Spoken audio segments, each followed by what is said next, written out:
an example like of any challenging or complex policy that you had to translate into code so that the listeners will better understand, what does that mean? What does that involve? What are the stages to it? And how do you overcome these complex policies, which might be actually interdependent on various systems and components? Sure. So one of the things that my company does at V45, we do a lot of security automation implementation. So we do a lot of DevSecOps work, security automation work. So probably one of the most complicated ones that has been a resounding success. Of course, we've had a couple of ones where there were some unrealistic expectations also from the customer, but in most cases, people understand what they're getting into. So with Policy as Code, one of the biggest successes that we've had, and the most complex one as well. So your biggest successes tend to be one of those which have been the hardest fought, right? Yeah. One of those biggest successes for us. So in this case, this was an e-commerce company. They had a bunch of APIs. Obviously, everybody loves microservices today. So they had jumped on the microservices bandwagon like nobody else, that started building a ton of microservices and quickly realized that had grown out of control. They were using Kubernetes, they were using these microservices, they had an API gateway, and they started seeing all kinds of authorization bugs. They started access control bugs were just literally everywhere. Simply because obviously when you have that many microservices, one of the big issues is that developers don't tend to do a consistent job of handling access control on each API.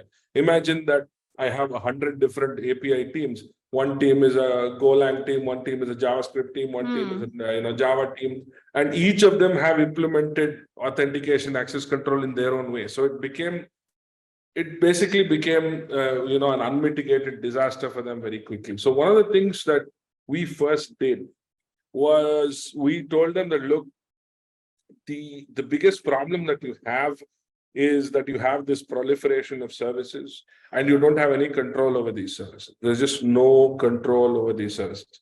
But the thing with them is they had relatively tight access control parameters. So what we did was we implemented at the API gateway itself, we implemented Open Policy Agent for them.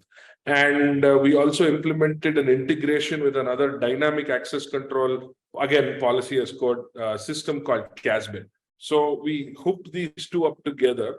So every single time a request came in to the API gateway, the API gateway would not only verify things like the JWT, the token, the claims, etc.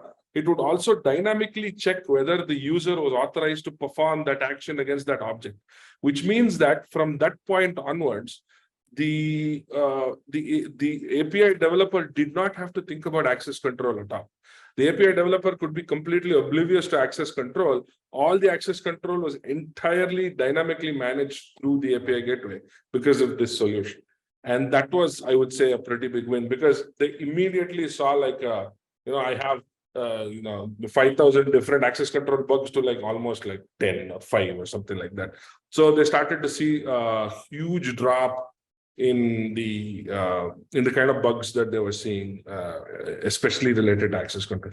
The good thing with them was they were at least security aware on the other ends. We were not seeing SQL injection and command injections all over the place. At least that was sorted. But these kind of issues can have massive downstream effects, because access control bugs are one of those bugs where it starts small, but the crack kind of widens as you go along, and it widens very slowly. So people think that it's not a big deal, but as it widens and widens and widens, some point in time, somebody is going to get access to some service that is serving up a whole bunch of crazy at some point in time, and that becomes an issue. So this I think, with issues, the security issues will also scale when systems scale, because that's the attack surface.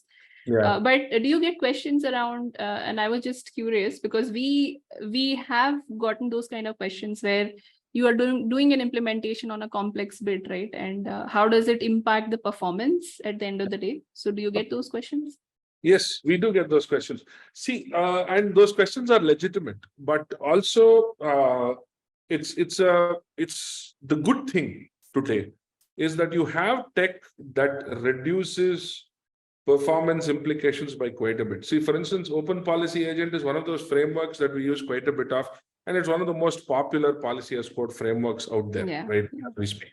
So the thing with Open Policy Agent, just as an example, I mean, they're an open source project, so I'm not definitely not the ambassador for. So it's not that I'm monetizing my love for Open Policy Agent. But the point with Open Policy Agent that I like is that they are, first of all, they're a completely separate framework. They're a separate language. They're written in Go, which is quite lightweight. It's also quite performant. It's performant on the cloud, can be scaled quite easily on the cloud.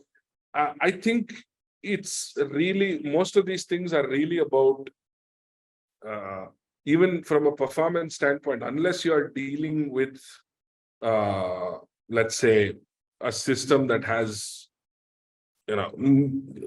even with those systems, even with the e-commerce system that we did, they had massive performance.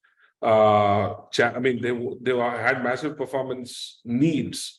And even with that, we didn't see a loss of any sort, simply because most of these systems today are quite fault tolerant. They are single purpose. So we didn't see that kind of a performance drop. Of course, you can architect your way into any kind of a hellhole. So that's not saying much. But if you do design too many checks, let's say you have 3 different systems that are doing 3 different things and then talking to one different point of failure, yes, of course, you can still do a lot of stupid things. But if you even marginally know what you're doing, performance should not be so much.